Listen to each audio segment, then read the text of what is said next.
think I remember that. Yeah. Yeah. So the beach town is meant to look like Southern California, and it even has like a Spanish influence name. And I said, this is just outside Cape Town, South Africa. And I was like, I need to stop. I can't watch a TV show anymore. I was like, why are they trying to convince me this is California? Technology exists in South Africa. Just say we're in South Africa.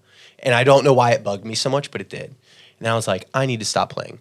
But even when I was making like TikToks and YouTube shorts at that time, I would see some and I'd be like, oh, this is South Australia, outside Adelaide, because that utility pole. Like I couldn't watch regular content anymore. So I had to stop playing. I felt like it was too much. The brain does that. I think originally it got coined as the Tetris effect, where you played too much Tetris or you'd stop playing Tetris after 2 hours and literally your thoughts and everything that was rolling around was just like you'd look at things and you'd imagine how you could stack them. Like your brain just stopped functioning normally. Like, this is what I do now. This is the only job that I have is to figure out where in the world we are. Sean, I think we need to have like a spin-off podcast episode where we just play GeoGuessr and just try to beat our first score. Because I really feel like we're going to struggle to beat that first score. Dude, just do Delaware until you get a perfect score. You know what I mean? There's Can Delaware you just do Delaware? Yeah. Can we do that right now? I was self-proclaimed the king of Delaware. I never missed Delaware. We have to do. We got to that. do that. We got to do that. I do want to mention though, Crooked Hammock. One of my favorite. Work. That's what we're here for. Well, I mean, I'm here to talk to you. I like you. Yeah. I've only met you now here a few months. We've tried to combine some efforts on company to company stuff.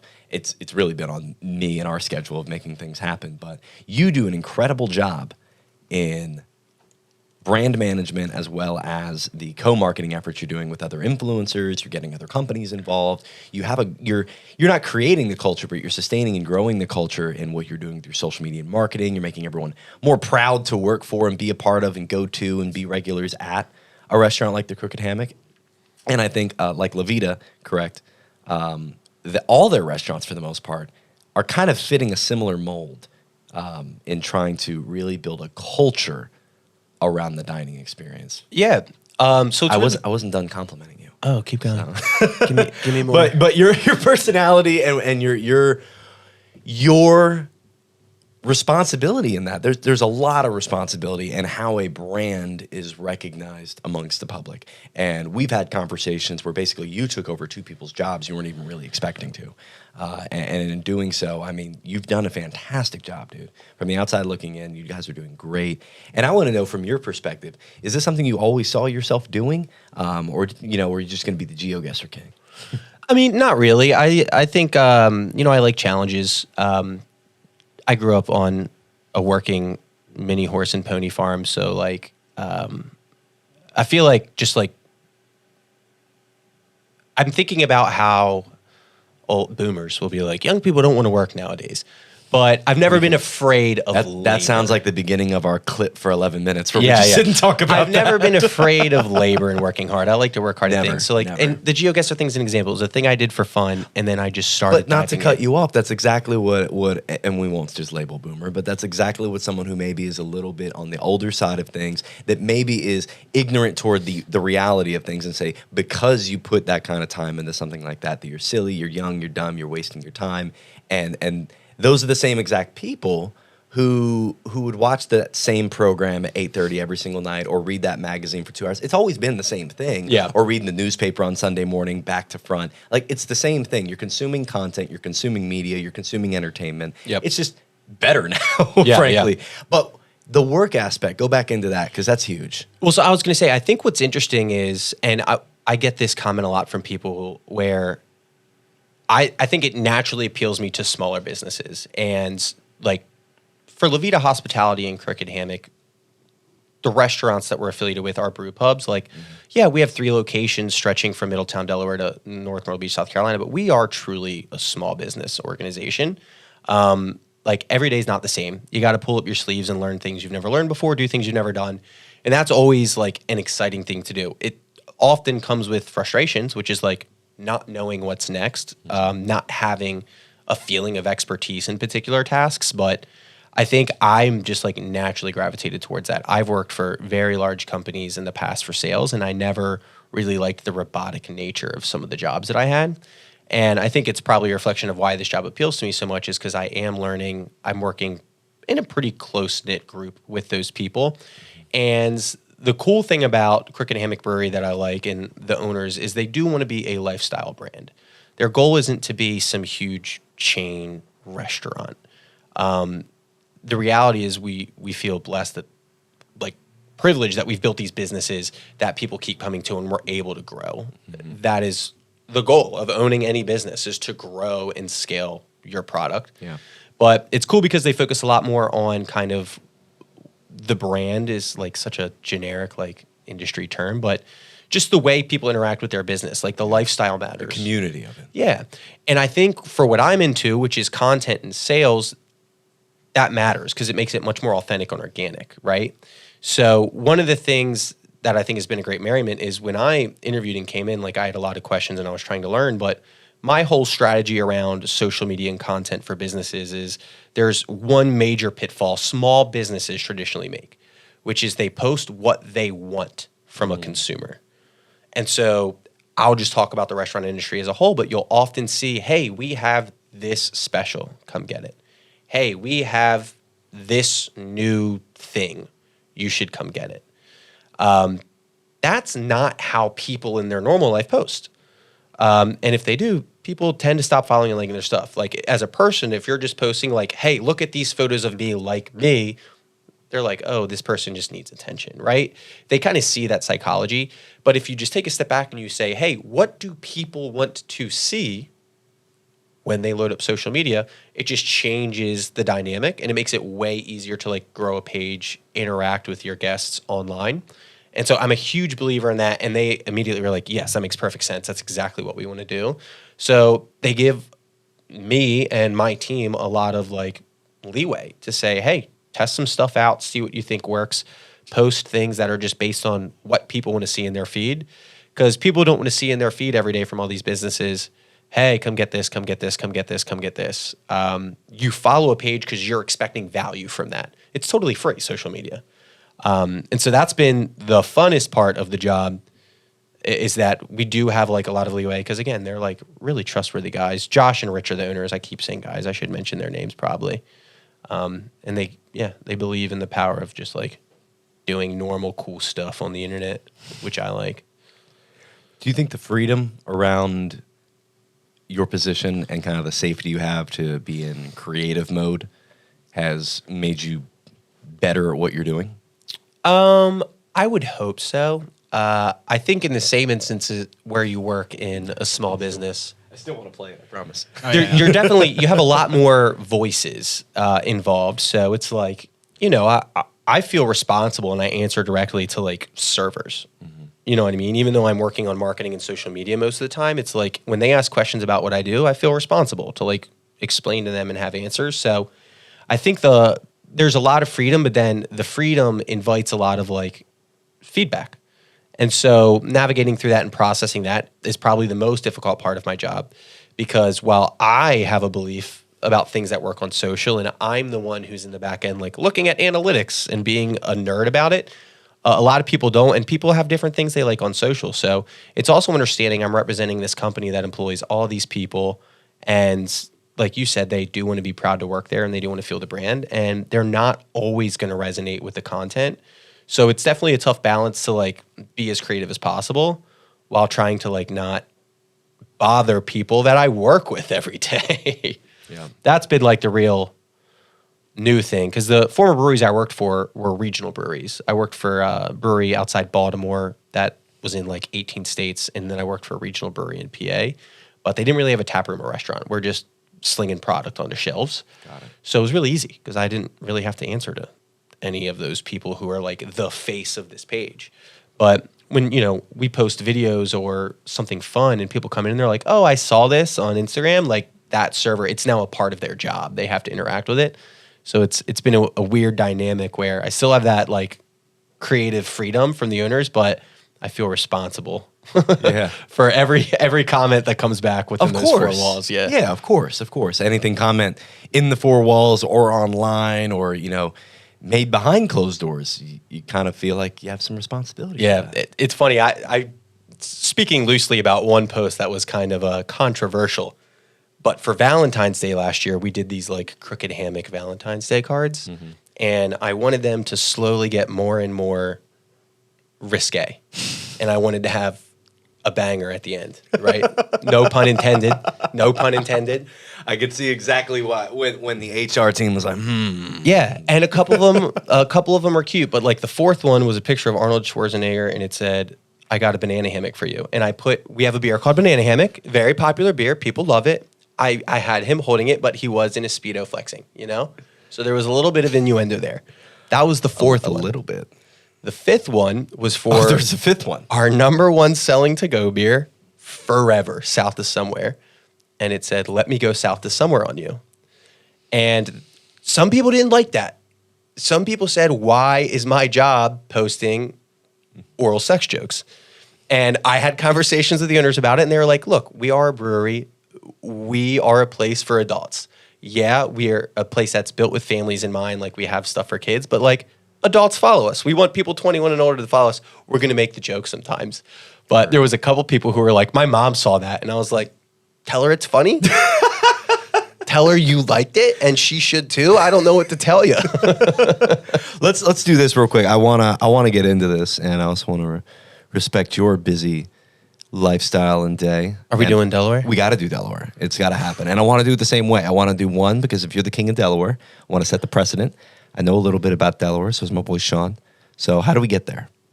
Just search. Hit the search bar. I love the search bar. It's the easiest one. And type Delaware. And just see what comes up. Delaware. So the square ones are maps. Okay. Ooh, do Delaware AI generated. What? I want to do real Delaware. Hold up. This is our podcast. I don't want to do no AI generated stuff. What is this? John. What is this? I'm cracking up because it says created by John Harvey Kellogg. Crazy guy in history, if you don't know about him. No. But that is the name of a user. It's not the real John Harvey Kellogg. He's got a verification. The founder of Kellogg's. He's got a verification check. I think this is actually him. He was a pro player. He used to be in my chat a lot. We called him JHK. AI generated just means they have an AI bot that picks locations, so they're evenly spread out. Got it. But it is actual pictures of the locations. Correct. Got it. Yeah. Okay. Let's do it. Just need to be explained. Yeah. All right. Let's do this, Sean. They're the most difficult maps. No hints, though. We live here. This is somewhere in the area of Hartley. Irish Hill. I'm going to say this is Magnolia. Can I move? Yes. All right. You got a road name. It's in English. I don't know Sam Wilson. I need the other one. What's that one with the yellow? Can we go down that road? Just get out there and look. You can see it. Yeah. If you move out one more, you'll be all right. There you go. Let's find that road. Woods End. No, not for the. This looks like Magnolia. Oh yeah. What's the name of the Willow Tree? Dude, I swear this is Weeping Willow. Willow Tree. No, we need the other one. We need this main road they're on currently. Willow Tree. You know what I'm going to go with?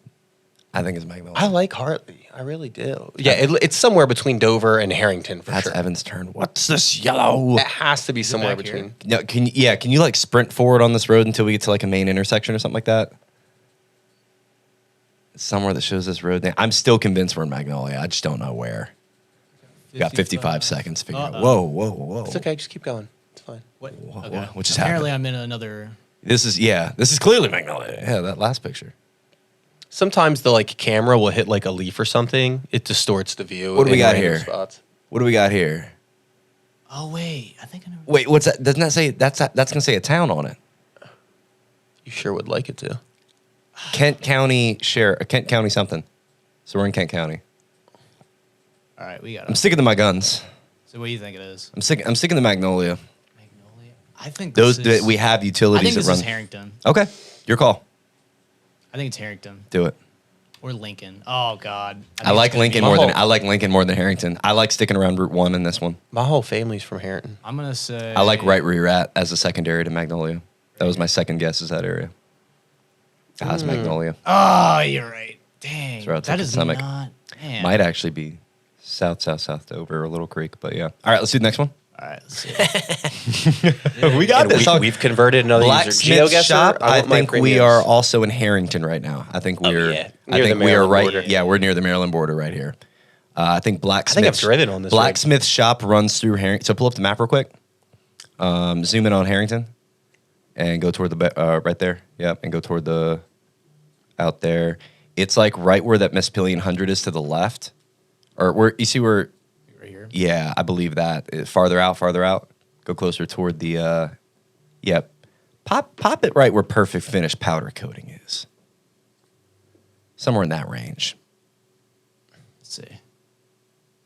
I was 12 miles off. It was on Oakley. Near Greenwood. Near closer to Greenwood. All right. That's not bad. 12 miles off. I don't not like bad. that. No, in Delaware, 12 miles is 12,000 miles. Yeah, if it's more than 500 feet. Oh, you're- dude. you're This is my washed. backyard. Oh, Is that a business railroad? Wait, what's that? Clayton. We're in Clayton. Clayton Railroad Days Festival. We are in downtown Clayton on South Reed Road. Where's Clayton exactly? That's going to be south. Here it is. Yep. Right there, right in the downtown, right at that intersection. I would put it right. Like right here. I would pop it right there. Yeah. We're going to be a mile off, if anything. We are Hey, 460 yards, baby. GG. Nice. All right. Shout out the banner. All right, let's That was see. kind of cheating.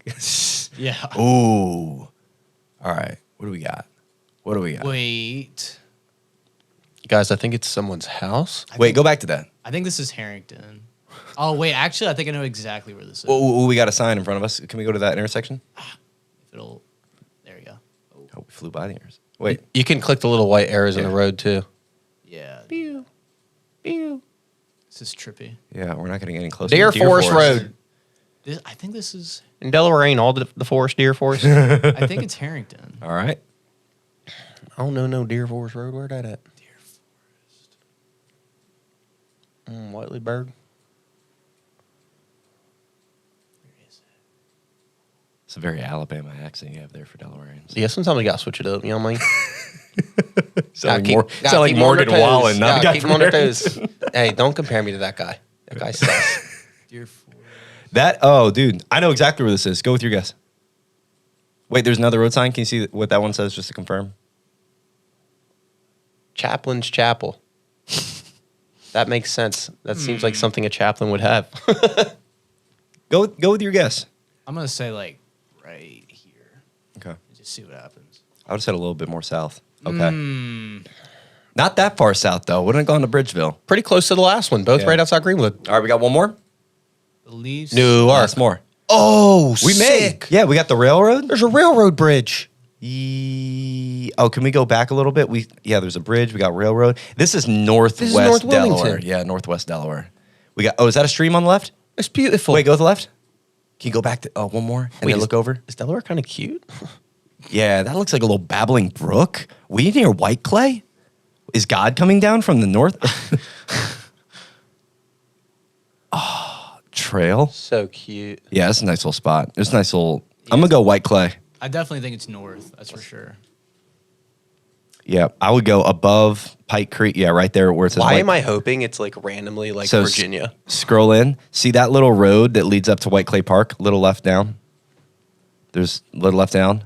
See where it says White Clay State Park? Yeah. There's a little road that leads into it. Like this one? Yeah, I would say it's that road. Near Deerfield. Yeah. Ooh. I wonder where the. Yeah. You want to do I think that? it's gonna be more north. More north. Yeah. I can see that. Yeah, because what's Maybe it's that one leading in. Maybe it's this one. Yeah, I'm cool with that.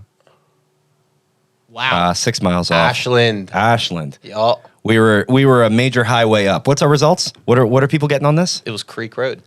Creek Road. This one's Okay, hard. The got average is that in. 9,400. The average is we beat the average. Okay. You guys are above average at Delaware. We are above average at Delaware. I would like to be better at Delaware though. We're gonna have to So here's the thing. have to brush up our skills. Do that for the whole Earth. Yeah, that's hard. That's hard. Oh, it's so funny. What is this game logistically, if anything, taught you about like life? It just made me meet a lot of people. Like I wouldn't be working in content. Like I wouldn't work for a brewery probably if it wasn't for like finding that YouTube video and starting GeoGuessr. Like that Really? started my plunge into content. I met like really cool people. And you through got it. hired because of the content you were making. Yeah. And just my understanding of socials. That's something right now that I think many people could take advantage of and, Yeah. and don't wrap their brains around. And I'll be honest, even have conversations with agents within our team sometimes of why create content. And at the end of the day, it's not even about selling homes. Because if the market turned over, 10 years and say AI robots are selling homes now and we don't got a job. We have a basis, we have an audience, we have content, we have a brand that we can grow off of and expand into other things. The same way Crooked Hammock and La Vida is able to, branch off and grow into other things because of their brand, different states.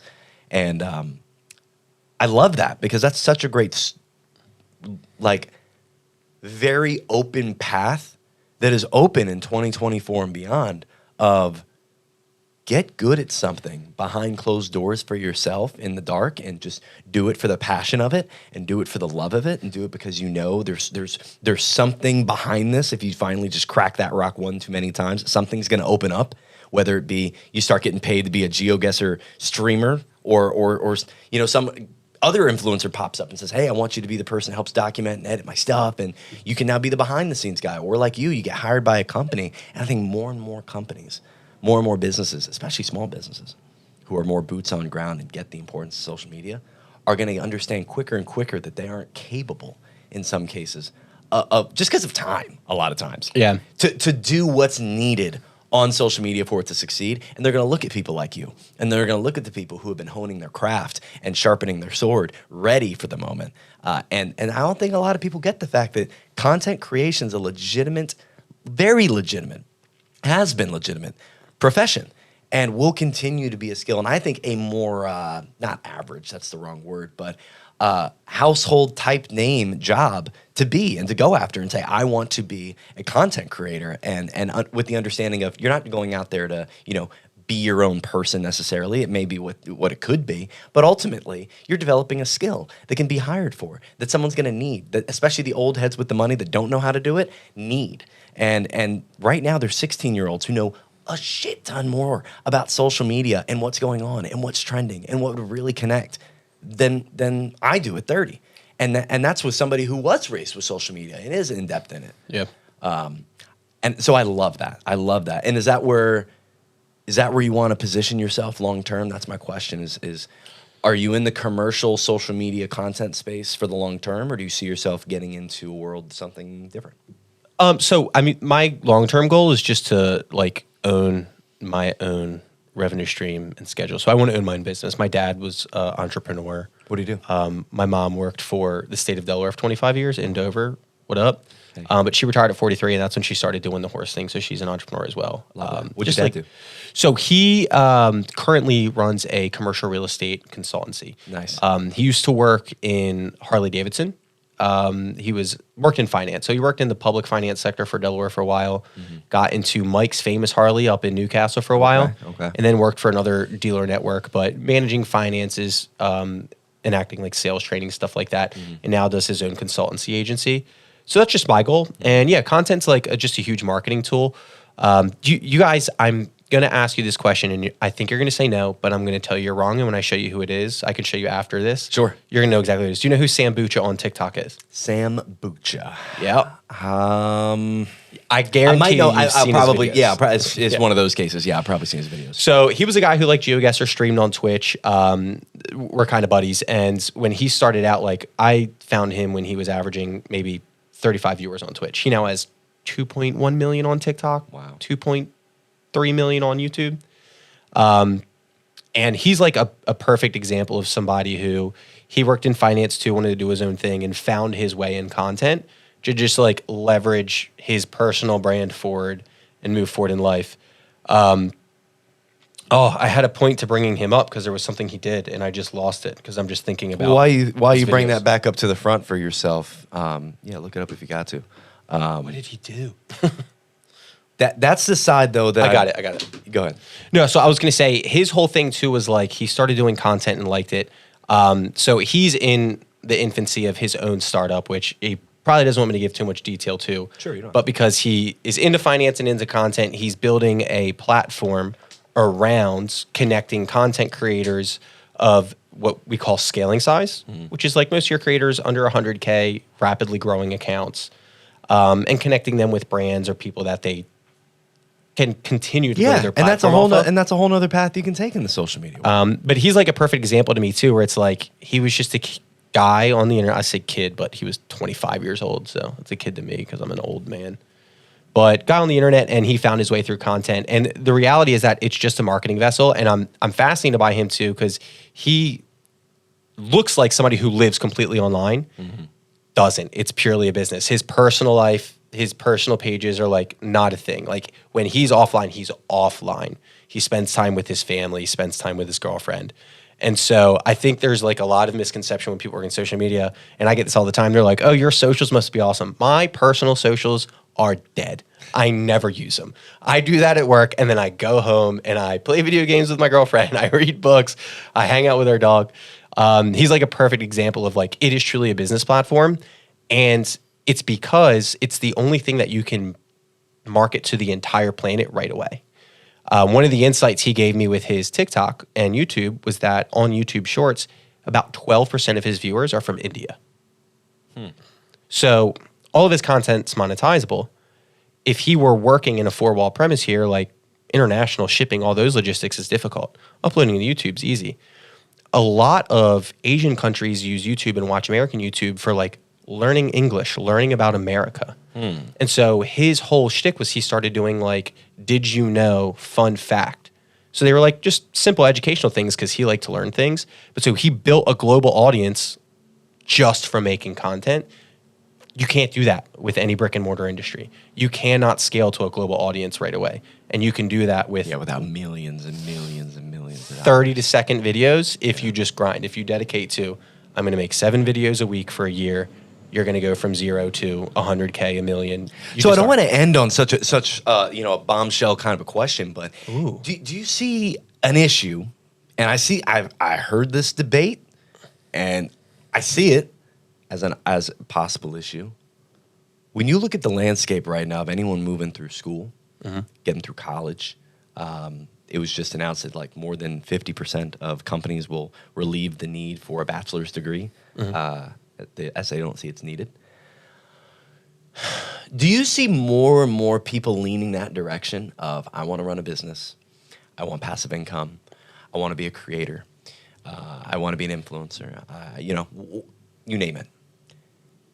Are we going to see a world where there's too big of an influx of people who don't become plumbers, electricians, contractors, state workers, truck drivers, food industry workers, farmers? You could go down the list. Are we going to see a world where there's too many people focused on what could be and what is possible? Because what you just said is spot on. We live in the first generation where that's possible, where we could pop open the phone and talk to grandma across the world in a split second. That wasn't possible just 40 years ago. And even sooner now, we're talking we can video them. Here soon is probably going to be a hologram that pops up over my wrist. There's no slowdown in this tech innovation. And as 16-year-olds sitting in their room seeing the dollar gets smaller and people struggle a bit more and no jobs look appealing. And by the way, I'm watching all this content. I'm watching all these streamers. I'm like, I could do that. I play the same games. I do the same things. I have an idea. I have a niche. I have a stick. Are there going to be too many?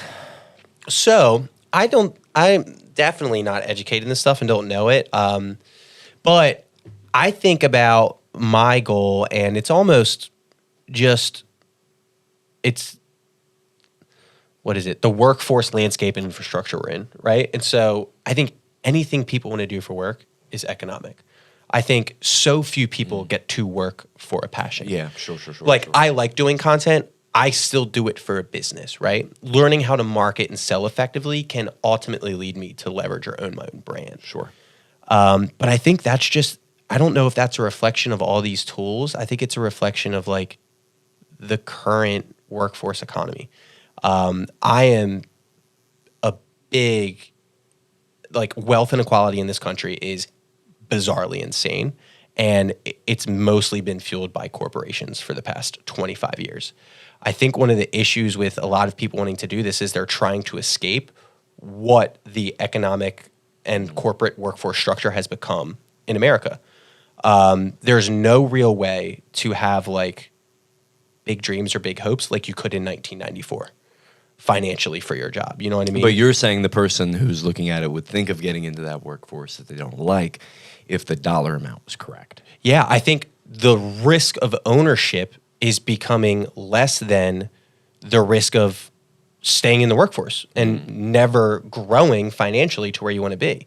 Like, I think people are getting smarter about long-term plans because of increased higher education, because of increased like understanding of the economy. Sure. It's funny when you say they're trying to stop requiring bachelor's degree, it kind of sounds like they want them to be less educated because they're easier to control in the workforce. Because the better educated you are, the better critical thinking skills, the easier it is to sit and look and go, wow, this workforce economy kind of sucks for me.